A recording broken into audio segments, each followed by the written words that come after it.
Have you ever felt like something was watching you, even when you were completely alone?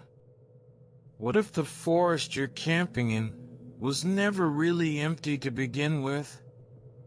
Welcome to Nightmare and Fear, where the darkest tales come to light. If you enjoy spine-chilling stories from the shadows of the unknown, don't forget to like, comment, and subscribe. Let's reach our goal of 1,000 brave souls together. Now, gather close to the fire and listen closely, because what I'm about to tell you wasn't supposed to be remembered. Written in first person, voice ready, never before told. I never wanted to go on that trip. 3 of my coworkers from the engineering firm insisted on a weekend getaway into the wilderness. Disconnect, they said. Drink, hike, laugh, they promised. What they didn't know, what none of us knew, was that we'd picked the wrong forest. We drove 6 hours into a part of Washington that didn't even appear properly on Google Maps. The roads were tight, the trees dense, and the air got heavier the deeper we went. We reached a site near a place locals apparently called Still Hollow. The name alone should have been enough to turn around. It wasn't on any official campground list. But there was a clearing, a stream, wood for fire. We thought we'd found paradise. That night, we built a fire and laughed over cheap whiskey. The stars looked like shattered diamonds scattered across the black velvet sky. Everything felt too perfect. And then the echo started. We were sitting around the fire when Adam said, "Hey, did you hear that?" Silence. Then it came again. His own voice echoed faintly in the distance. "Hey, did you hear that?" It wasn't a replay. It wasn't a bird. It was exactly his tone, his pitch, even the crackle in his throat. We all laughed nervously. Probably the valley echoing, Maya suggested. But that didn't explain what came next. As we turned in for the night, zipped into our tents, we kept hearing little pieces of our conversations from earlier, played back to us from the trees. Only it was out of order, like a child repeating lines they didn't understand. More whiskey. How do we get back again? Don't go into the woods. Except none of us had said that last line. The next day, we hiked to a ridge. It was foggy, and something felt wrong. Adam pointed out someone down below, just standing at the tree line. Too far to make out clearly, but something was off with the way they stood. Their head was tilted unnaturally, and they never moved. Even when we shouted. Even when we came back hours later. He was still there, unchanged. That night, I dreamed of him, standing right outside my tent, unblinking. Only he didn't have eyes, just skin stretched tightly over sockets, and a mouth that opened way too wide. He whispered something I couldn't understand, until the last word. Remember. I woke up to screaming. Maya was gone. Her tent was still zipped shut from the inside, but she wasn't in it. Her boots were there. Her phone. Even her flashlight. Only thing missing was her voice. That's when we heard it. from the woods. "Help me. Please help me." It was Maya's voice, over and over again. But it wasn't her. It was broken, glitched, like someone was trying to learn how to be her. "Please, me help me." We packed everything in a panic. Adam tried to call for help, but his phone showed photos he'd never taken. Dozens of them. All of us sleeping. In every photo, there was someone else standing behind the tents, but only visible in the reflection of our eyes. We ran. Didn't know where. Just away from the voices. The further we went, the more we heard ourselves, shouting, laughing, crying, overlapping endlessly. Like the forest was playing our lives back in a loop, trying to understand us, trying to become us. At some point, I passed out. When I woke up, it was morning. I was at the edge of the forest, alone. I was rescued days later by hikers. They never found Adam or Maya. But here's the worst part. Sometimes, at night, when I close my eyes, I still hear them talking. Not Adam, not Maya, but the forest, using their voices. Don't tell them what happened. You belong to us now. Say it again. Subscribe to Nightmare and Fear. If you made it this far, you're already braver than most. What would you have done in my place? Comment below and tell me. Have you ever heard your own voice coming from somewhere it shouldn't be? And if you want to keep walking the dark path with me, don't forget to hit that subscribe button. Let's reach 1,000 fearless souls before it's too late. Until next time, sleep tight and don't listen to the echo. What if the forest didn't just watch you, but remembered you? What if every campfire story you told became real, because something was listening? This isn't a legend. It happened, and I barely made it out. Welcome to Nightmare and Fear, where real darkness begins. If you're into terrifying true-style horror stories told from the shadows, make sure to like the video, drop a comment, and most importantly, subscribe. We're on a mission to reach 1,000 brave souls, and you might just be number 1,000. Now, turn off the lights, because what I'm about to tell you wasn't a story when we told it. It became one. Original camp horror story, written in first person. We made a mistake that night. We invited it in. It was me, my cousin Eli, and two of our friends, Sarah and Jackson. We were up in the Wickwood Preserve, a forest that hadn't had a campground since the 80s. It was untouched. Off-grid. No cell towers. Perfect for a disconnect weekend. We set up camp at a small clearing near a lake. The place was quiet, too quiet.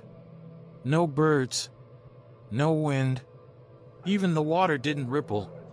But that night, we were bored. So we told stories. You know, classic campfire dares. The Bloody Mary, the Hookman, that kind of stuff. But then Eli said, let's make one up. A new legend. And that's when everything went wrong. We called it the Wickwood Watcher. We made it up on the spot. A shadow that follows campers. Watches them while they sleep. Takes one thing from each person, then leaves behind a mark. We laughed, added weird rules like, never whistle after midnight. Don't touch the moss-covered tree. And never, ever say its name 3 times. We all chanted it, laughing. Wickwood Watcher. Wickwood Watcher. Wickwood Watcher. Then, a breeze hit the fire. The flames shot up. The trees groaned, and it wasn't the wind. It was deep. Vocal. Eli turned pale. Did you hear that? That was the last time we laughed. When we woke up, little things were missing. Eli's lighter. Sarah's necklace. Jackson's shoes. My journal. We assumed raccoons, or worse, each other. But then Sarah pointed something out. On her arm, 3 long black fingerprints. Burned into her skin. That night, we tried to leave. But every path we took circled back to the same spot. Even the stars didn't look right. Jackson screamed when he saw his reflection in the lake. His eyes were wrong. Too big. Like something else was wearing his face. He swore the reflection was smiling, even though he wasn't. That's when we knew we hadn't made something up. We'd woken something up. Sarah vanished next. No sound. No scream. Just gone. In her place was a pile of leaves shaped like a person, and a small branch with her voice whispering through it. I'm still here, under the ground. We lost it. Eli tried to run through the forest but tripped, landing at the base of a tree. It was covered in thick green moss, the one we'd made up in the story. He screamed and started clawing at his own skin.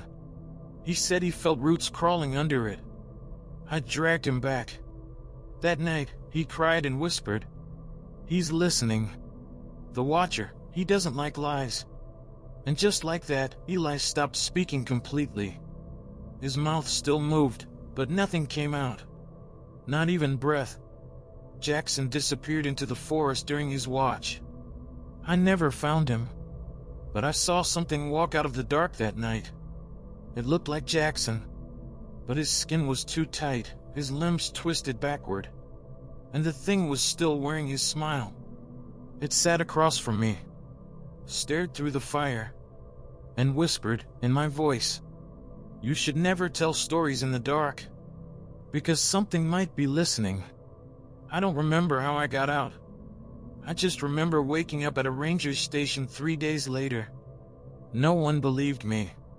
They found no campsites, no fire remains, no footprints, just me. And my journal, soaking wet, open to the page that said, "The Wickwood Watcher lives in the stories you tell." Every time I try to sleep now, I hear it. My own voice, telling the story again, changing small details, growing stronger. And sometimes, just before I drift off, I swear I hear a whisper from the trees. Tell them about me again, so I can come back. Still think making up stories is harmless? Tell me, have you ever created something that wouldn't stay in your imagination? Drop a comment. I'll be reading them if I'm still me. And if you want to hear more stories that might get too real, don't forget to hit that subscribe button. Help us reach 1,000 brave souls before the next story wakes up. Because the forest is listening. Good night. And don't say his name out loud. Candle. Have you ever had a memory so clear, so vivid, that you later discovered it wasn't yours? What if the forest didn't just take people, but stole their memories and left them inside you? Welcome to Nightmare and Fear, where the stories you hear might just be your own. If you're into disturbing, slow-burning horror that crawls under your skin, don't forget to like, comment, and subscribe to help us reach our first 1,000 brave souls. Now gather around, because this story isn't about what I saw. It's about what I became. I was never supposed to be on that trail. It belonged to my older brother, Caleb. He was the adventurous one, the wild one, the missing one. When he vanished on a solo camping trip 3 years ago in the Pine Mirror Wilderness, his body was never found, only his boots and a note scratched into a rotted tree trunk. This trail remembers. His disappearance was ruled an accident. But something in me refused to believe that. So this year, I took time off, packed a bag, and hiked into the same forest. I needed closure. I didn't know that the trail wasn't looking for closure. It was looking for me. There's no marked trail into Pine Mirror. You follow what looks like old game paths until the trees thicken and everything starts to look mirrored. Literally. I saw a tree split down the middle with both halves growing in opposite directions. Rocks stacked perfectly in identical shapes. And birds that flew in synchronized patterns, but backward. At first I thought it was natural. Optical illusions. Sleep deprivation. But then I found Caleb's watch hanging from a branch. It was ticking, but the hands moved counterclockwise. My GPS died sometime during the night. No big deal, I thought. I had a map. Compass. But by noon, the map was useless. Paths that weren't there before appeared in front of me, twisting, splitting. One of them even had my boot prints already in the dirt. I followed them. They led me to a clearing with an old campfire ring and 3 empty sleeping bags. One had a Polaroid lying on top. A picture of me, asleep in my tent, taken from outside. I hadn't taken it. I hadn't even unpacked my tent yet. That night, I didn't sleep. The whispering began that morning. It wasn't wind. It wasn't animals. It was my brother's voice.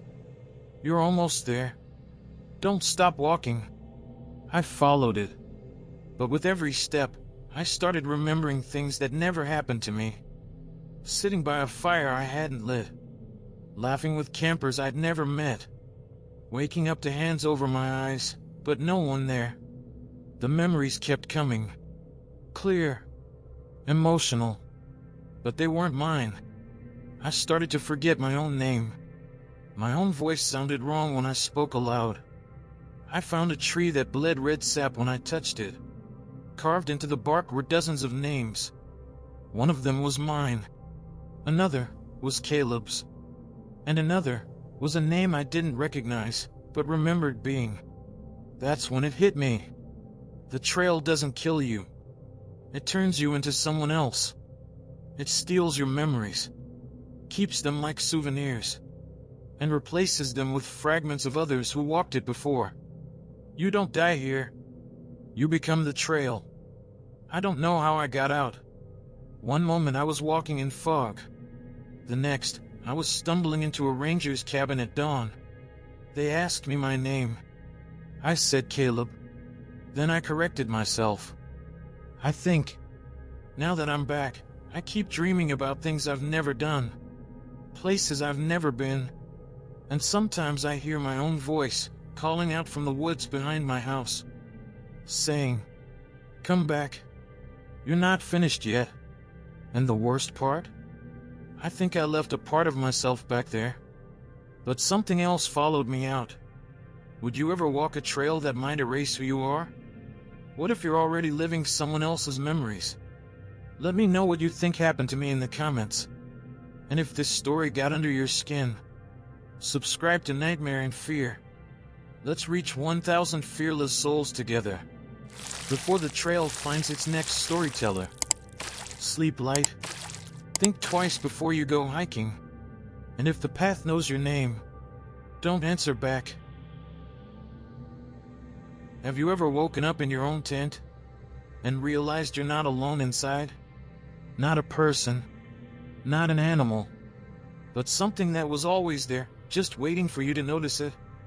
Welcome back to Nightmare and Fear, where your sleep becomes someone else's story.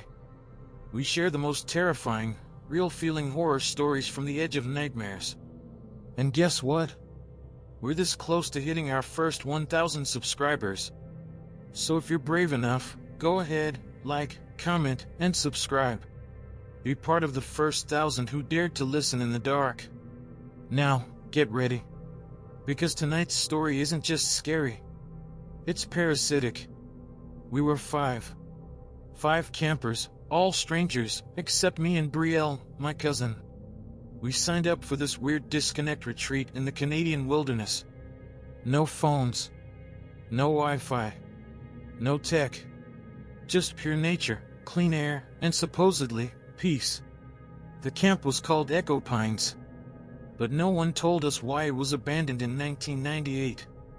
Or why it reopened with a waiver that said, "Do not disturb anything buried." We thought it was some spiritual thing. It wasn't. The first night felt like a dream. Campfires, s'mores, an awkward team-building game with a counselor named Jace. But something felt off. The ground was soft. Too soft. When you stepped on it, it felt like there was space beneath. At 2:33 a.m., I woke up to a crunch. Not from outside. Inside my tent. I turned slowly, thinking Brielle snuck in to scare me. But she was already asleep, in her own tent. Something heavy shifted behind me. I held my breath. There was a whisper, like leaves inside my ear. "You called." We all found dirt on our sleeping bags that morning. Like something had crawled out from under us. Jace joked, maybe we're sleeping on mole tunnels. But none of us laughed. That afternoon, I went hiking with one of the others, Tomas. We found an old rusted sign, half buried in moss. Camp Echo Pines, beware the hollow. Behind it was a rotted wooden hatch, chained shut. Tomas leaned closer, but I pulled him back. We heard a knock. From underneath. Brielle started acting strange. She didn't remember our childhood memories. She called me by a name no one had used in years, Jonas, my dad's name. Her voice changed. Not in tone, but in rhythm. Like she had to think before speaking. That night, I found her standing barefoot in the lake. Just staring into the water, whispering to it. Repeating one phrase over and over. "We make space. We make space." When I touched her shoulder, she turned around and screamed. Not at me. At the woods behind me. Tomas was gone. We searched the trees, called his name, left food out. Nothing. Instead, we found his boots upside down. Filled with teeth. Human teeth. That night, the fire wouldn't light. No matter how much dry wood we had. It was like the air itself rejected flame. Jace tried to stay calm. But then he said something I'll never forget. "It's choosing who to keep." We asked what he meant. He looked down at the ground. Echo Pines isn't haunted. It's hungry. I dreamed of tunnels. Wriggling, moist tunnels. Full of faces pressed into the dirt, mouths moving in silence. I woke up buried in leaves. My hands were caked in mud. I didn't remember leaving the tent. When I returned, Brielle was gone. But something wearing her voice came back that night. It spoke through the canvas walls of my tent. "You always said you wanted to be closer to nature. Now you're inside it." I ran. I didn't pack. I didn't say goodbye. I just ran until I collapsed near a logging road. A trucker picked me up, and I told him everything. He just nodded, then said, "They always leave someone behind. You're lucky you're the shell they let go." What would you do if the forest you loved started crawling beneath your skin? Let me know in the comments. Was I the one who survived? Or the one they let walk out so they could come with me?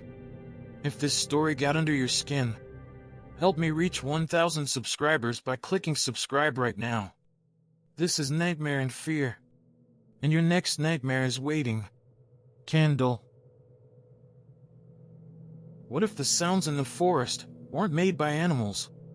What if every rustle of leaves was a message meant just for you? And what if the deeper you went, the louder you'd hear your own fears calling back? Welcome to Nightmare and Fear, where every whisper in the dark could be your last. If you crave true-to-life horror that burrows under your skin, smash that like, drop a comment, and subscribe. We're so close to 1,000 brave souls. Now, lean in close, because tonight's tale isn't one you'll easily forget. I never believed in camp legends, until I became one. It started as an impromptu trip with my college friends, Mia, Derek, and Ja, to Crimson Hollow, a remote campground said to have been abandoned after a mysterious disappearance in the 70s. We laughed over ghost stories until our phones died. No signal. No rescue. Only the towering pines whispering secrets we didn't yet know. We pitched tents in a clearing littered with ancient tree stumps. Carved into one stump was a word, come. Jia joked it was just a prank. But underneath her bravado, I saw doubt. Later, by the firelight, we gathered in a circle and shared our names, so the forest knew us, we said. Jia went first, Jia. Derek, Derek. Mia, Mia. I said my name, and the clearing echoed back. Kai. It wasn't my name. I laughed it off, but my heart pounded. When I dropped another pebble into the darkness, I heard a soft reply. Stay. Morning light revealed footprints around our tents, too small and too many to belong to us. But when we compared them, there was one pair we couldn't match, and one name missing from the tent tags we wore. Mine. I searched my pockets. No ID. My name tag was gone. Mia found a scrap of paper under my pillow, soaked in dew. We forgot you. We tried to leave. The path we'd arrived on had vanished, replaced by gnarled roots and thorns. Jia whimpered that she heard someone calling her name from the woods. She ran, disappearing between the trees for hours. When she returned, her eyes were blank. And her voice was lower, stranger. I am here now. The night air trembled with whispers, like dozens of voices chanting in unison. Each time we huddled by the dying embers, they grew louder, more insistent. Speak the names. We tried to ignore them, but the forest demanded it. So we said them, Mia, Derek, Jia. Each name carved itself into the bark of surrounding trees in glowing letters of amber resin. When it was my turn, I hesitated. With a trembling hand, I whispered my name. Kai. The resin bubbled, then solidified instantly into a face, my face, twisted in terror and pleading. The face spoke. Remember me. Dawn came, but the forest didn't let us feel relief. We discovered 4 small mounds of fresh earth beside our tents, each with a name tag. Mia, Derek, Jia, and Kai. My mound was empty. Instead, I found a jumbled mass of roots and hair, pulsing, alive. Mia screamed and ran. Derek and Jia tried to stop her, only to dissolve into whispering shapes that melted into the trees. I was alone with the root maw, its tendrils reaching for my feet. It wrapped around my ankles, pulling me toward the hollow of that old stump, where we first heard come. Inside the hollow, I saw dozens of name tags pinned to the wall. Names of campers from decades past. Every person who'd ever vanished here. They whispered through the resin faces. You must give us your name, your story, your fear. They offered me a choice. Keep my name, and be trapped beneath that stump forever, joined with every other lost soul. Or forget it entirely, become unanswered, and walk free, but never speak again. I realized then the true terror of Crimson Hollow. It didn't take lives. It took identities. And left behind hollow echoes. I spoke my fear instead. I fear being forgotten. The stump shuddered. The tag Kai fell off the wall, dropped into my hand. My feet loosened from the roots.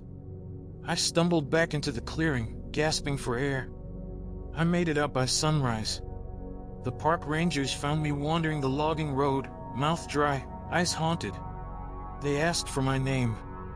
I told them. I'm the one who remembers. They took me to safety. But at night, I dream of pines breathing, of faces pressed against the bark. I'll never fully escape Crimson Hollow, nor the knowledge that my name could vanish at any moment. If you ever find your name carved where it shouldn't be, would you dare to remember it? Tell me in the comments what you'd risk to keep your identity intact. And if this tale gave you chills, hit that subscribe button right now. Help us reach 1,000 fearless souls before the forest finds its next victim. This is Nightmare and Fear. Sleep well, if you still have a name. Candle. If your shadow started moving before you did, would you notice it the first time? Or the last? Welcome to Nightmare and Fear, your dark escape into terrifying true-feeling horror. Every story here is crafted to rattle your bones and mess with your mind. We're so close to 1,000 brave subscribers, so if you enjoy being afraid in all the right ways, go ahead, like, comment, and subscribe. Be one of the first 1,000 to enter the nightmare. Now, tonight's tale is not about ghosts. It's not about monsters. It's about something far worse. I was 17 when I last saw the sunset on Camp Drown Hollow. We were the final group to ever stay there. My name is Eli. And if you're hearing this, it means I lived. But that doesn't mean I made it out whole. Camp Drown Hollow was built beside a mirror still lake in Oregon. Legend said the water could show you the version of yourself that deserved to die. Creepy, sure, but it was just a story to us. There were 8 of us. Counselors, a few teens, one weird old groundskeeper named Russell. He warned us not to cast long shadows after sunset. We laughed. He didn't. That night, after campfire songs, I looked into the lake and saw something I'll never forget. My reflection was smiling. I wasn't. Russell gave us rules the next morning. We thought it was a joke. He said, 1. Don't stand near firelight after midnight. 2. Don't follow your own shadow if it moves faster than you. 3. And if your reflection ever looks wrong, leave camp immediately. Mara, one of the other campers, asked, what happens if we break them? Russell just whispered, then it takes your place. And you go where it came from. That night, Mara stayed by the fire too long. I saw it happen. Her shadow peeled off the ground. It stood beside her like a second body, just a shade darker, just a second behind. She laughed, thinking it was a prank. Then it reached toward her and stepped into her. Her eyes went glassy. She turned toward me and smiled with too many teeth. I liked this one better. One by one, the others began acting strange. Jason's voice echoed twice. Nina's laughter didn't sync with her mouth. Ben walked out of his tent, and his shadow stayed behind. They were being replaced. And no one was talking about it. I tried to convince the counselor, Elena, to evacuate, but she had no reflection at all. That's when I knew I was the only one left. I went to Russell, desperate. He handed me an old map and said, this place isn't a camp. It's a trap. It attracts versions of us that were never born. And they want in. The lake? It wasn't water. It was a gate. A thin film between what we are and what we could have been. But only at night. Russell had scars across his face, mirror scars. He wasn't the first to try escaping.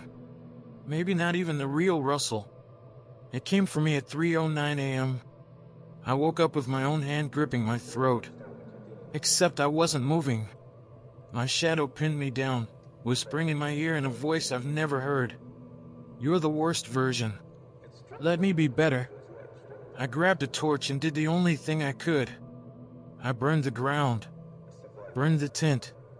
Burned my own damn shadow. It screamed, not in pain, but in disappointment. And it melted into the dirt, taking half my face with it. I escaped. Walked 12 miles barefoot before I found a ranger station. They took me in, fed me, gave me a mirror. And for the last 6 years, I haven't looked into one since. Because if I see my reflection smiling back again, this time, I don't think I'll have the strength to fight it. If your reflection suddenly started acting differently, would you even notice before it took your place? Comment below. Have you ever seen your shadow move the wrong way? And if this story left a mark on your mind, subscribe now and help us hit our first 1,000 subscribers.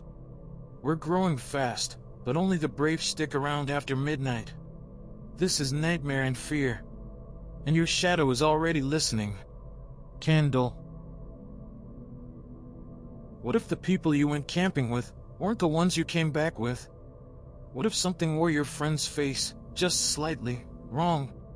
Would you notice before it was your turn? Welcome back to Nightmare and Fear, where stories are more than just scary, they stick with you long after the video ends. We're on the terrifying road to 1,000 subscribers, and you, yes, you, can help us get there. So if you're brave enough, hit that subscribe button, drop a comment, and join the nightmare before it finds you first. Now, tonight's tale isn't about a haunted forest. It's about something far more disturbing. A camp that collects people and sends something else back. There were 5 of us. Me, Asher, my sister Lily, my best friend Theo, and 2 new friends we met in college, Nora and Jonah. We were heading to a forgotten place called Camp Riven Pines, a site that was never listed on any official map. We found it through an online forum for unlisted campsites with no digital footprint. Sounds edgy and cool, right? Except, the moment we stepped into the woods, our phones shut off. Not died, shut off. And the trees around us?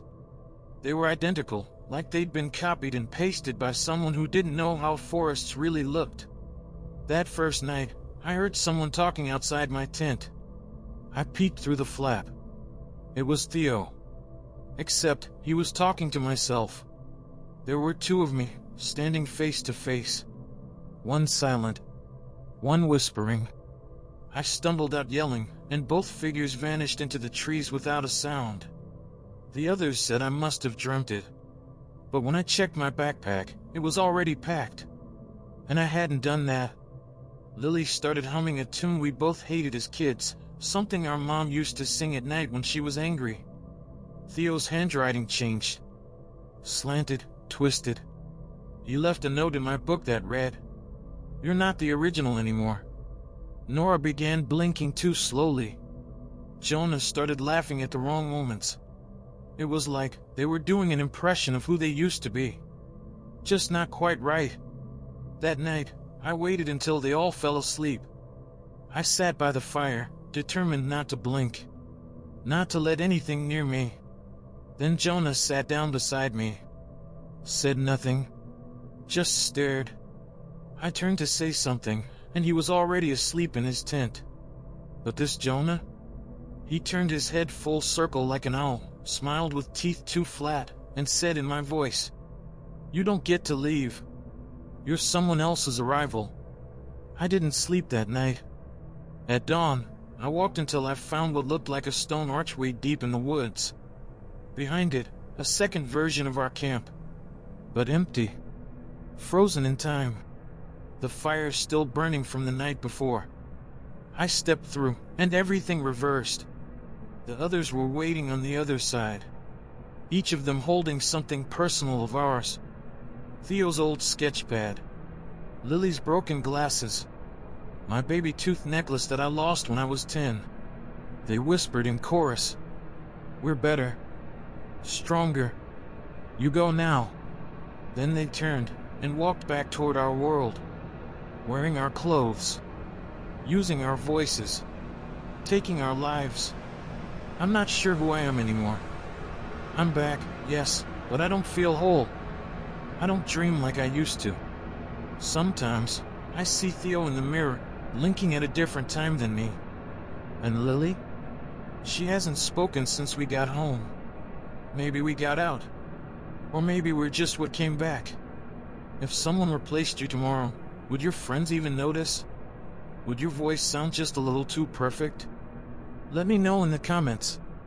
If you went to a camp that didn't exist, and came back feeling off, would you tell anyone? And don't forget, we're nearly at 1,000 subscribers. If this story twisted your mind or sent chills down your spine, click that subscribe button and become part of the Nightmare and Fear family. Before something else takes your place. Candle.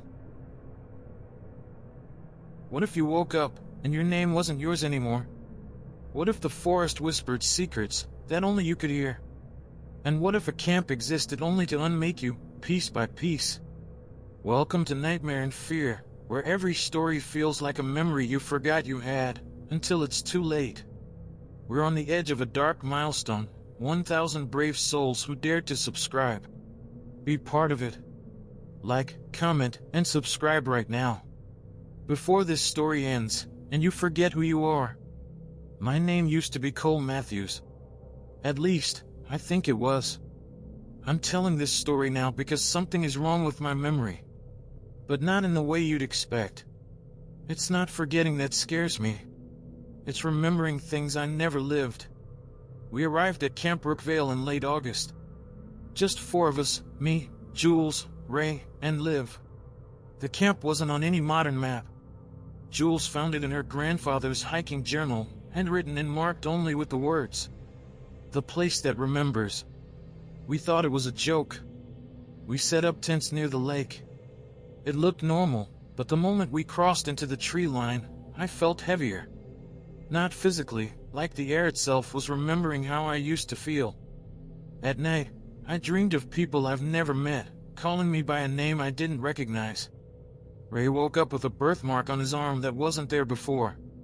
He said he'd had a dream. He was someone named Wallace, and he drowned in that lake 60 years ago. He laughed it off. But then Liv pulled a photo out of her backpack. An old black and white photo. Ray was in it. Same face. Same mark. Wearing 1940s clothes. Ray burned the photo. But it wouldn't stay burned. We found it again, inside his tent that night, folded under his pillow. I woke up crying. Not from a nightmare. From remembering the sensation of a knife under my ribs, turning slowly, while someone whispered, "You didn't deserve to live this one." I told the others, and Jules looked at me like I'd slapped her. She said she remembered it too. But in her memory, she was the one holding the knife. That day, we tried to leave. Walked 6 hours in one direction, only to arrive back at camp. The trees breathed as we passed. The lake began showing reflections that weren't ours, faces slightly off. Slightly older. Or younger. A voice rose from the woods that night, whispering in every voice I've ever had. "You're not the first version of you. This camp remembers them all. And now, so will you." Every hour, we'd forget something important. Where we were born. Who our parents were. What we loved. In its place, new details appeared. Different birthdays. Different siblings. Memories of wars we never fought in. Of lives we never lived. Ray now insisted his name was Wallace. Liv responded only to Mary. Jules looked me in the eyes and said, "You were Cole, once. But I remember you as Jeremy. And you died here. We buried you ourselves." We found it. In a clearing beyond the East Ridge was a graveyard with hundreds of wooden markers, all carved by hand. But none of the names matched any public record. They were names we started remembering as our own. Each grave had a little mirror nailed to it. And when we looked into them, we saw our faces, changing. Flickering. Thousands of versions of ourselves. All dead. All buried. The others are gone now. Not dead. Just absorbed. The camp took them. Made them something else. I think Jules saw her real self and couldn't handle it. She walked into the lake, smiling. Ray just stopped responding to language. Liv started writing in a language I've never seen before on her skin. Me? I stayed. Because if I leave, I don't know which version of me gets to go. If you've heard this and it feels familiar, maybe you've been here before. Maybe you're not hearing my voice for the first time. Or maybe this is your camp now. Your version. Your life, waiting to be rewritten. Just listen closely the next time you're in the woods. If the trees start whispering your name, don't answer. If you suddenly remembered a life you never lived, would you want to know more? Or would you run before the forest rewrote you completely? Let me know in the comments. And if this story wrapped itself around your brain, subscribe now and join us as we crawl toward 1,000 brave souls. This is Nightmare and Fear. And we remember you. Even if you don't. Candle.